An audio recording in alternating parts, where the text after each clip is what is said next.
Hey guys, welcome back. So my daughter and I got this booking around August. My client wanted a boho theme, and ultimately she decided on these four colors.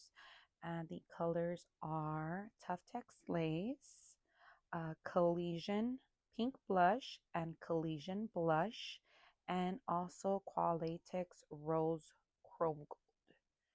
And so those four colors, I'm not gonna lie, we haven't used them before, and they were absolutely gorgeous. We did spray them with Mega Shine, so that just added the perfect touch.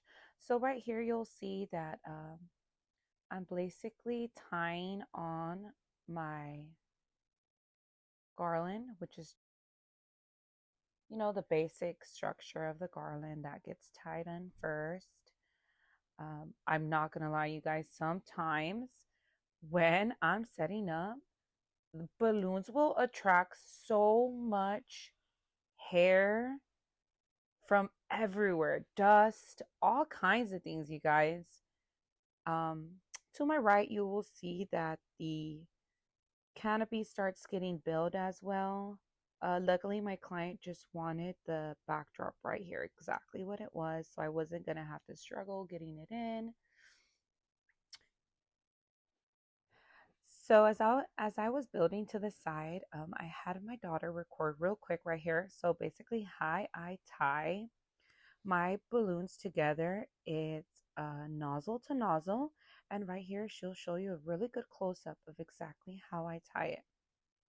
So one quick good knot, and boom, it is tight, and it is not going nowhere, guys, nowhere. Then you'll see how exactly it is that I am tying around the balloons from the clips. Basically, I go around the balloon and then I'll go around the actual nozzles and they tie it on there really good. I do two knots here. You know, I'm sure I can get away with one, but it's been pretty windy in my area. I don't know about where you guys have been, but I just, I want this garland not to go anywhere.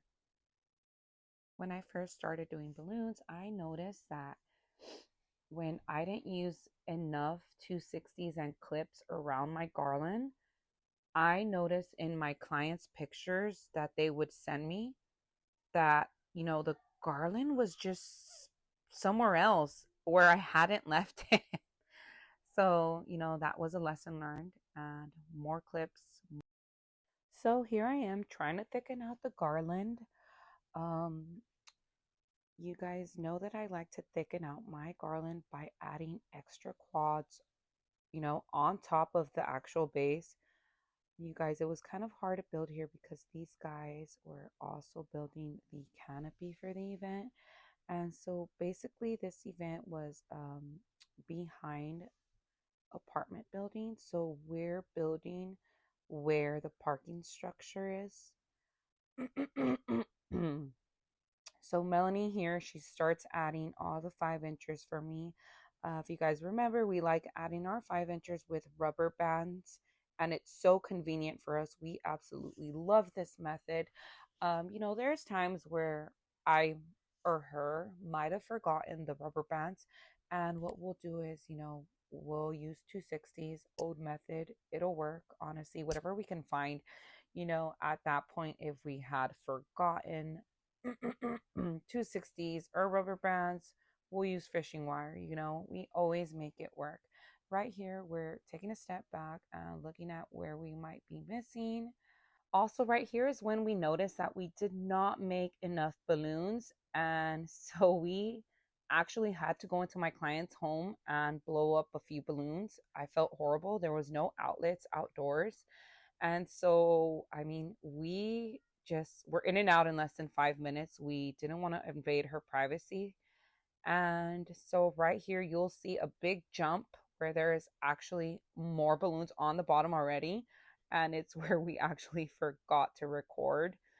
But, I mean, it's fine. We just added a few more colors, added a few more quads, finished it up. By this time, Melanie was almost done adding all the 5 inchers. And I kid you not, you guys, when I am adding more quads, this girl is behind the scenes and she is just putting everything away for me. She is on it. She just wants to get in and out fast. On the days that we have more than 2 events, we are just trying to, get in and out. She is my best little helper. We did move the wall a few feet forward because my client wanted it a bit forward. I'm sorry, you guys. I just got over a nasty cold. Much better though. So here we're adding on more weight because, like I mentioned, in the LA area, it had been a bit windy that weekend. Also, you guys, funny story. Um, when the canopy crew set this tent up and they were unfolding their top of their tent, all this confetti flew out and my client was so upset. My client's dad was like, now I have to, pick up all this mess. He's like, well, thank God that it's a girl, but still, we don't want all this mess on the floor. So we actually missed a step here as well. Melanie and I should have actually put the neon light first onto the wall like we always do because we struggle when we add it on at the end of the garland. Mel has to, put in her little fingers and, try not to mess up the garland at the same time. The way we like adding our neon lights is by, so I should actually take a picture of this in my next recording. I like to screw on a little tiny screw into the back of the wall right in the middle. And how we do it is we use fishing string to hang it on. I prefer that method versus using the chains that the neon lights come with, just because the chains are so obvious and they show. And I just, prefer the fishing wire method. I will make sure and record that at my next video. And here we are just adding, all the artificial, the pampas. We hate working with pampas. I mean, it's beautiful. They're beautiful, but the mess they create, it's outrageous. Here you'll see Melanie shining the balloons with Mega Shine. Like I said, this girl will make sure I do not miss any steps. She is on it. She's my little CEO. And here we are, you guys, with the final look. Just look at how gorgeous this came out. My client absolutely loved it. Thank you guys so much. Please subscribe and give us a like. Thanks.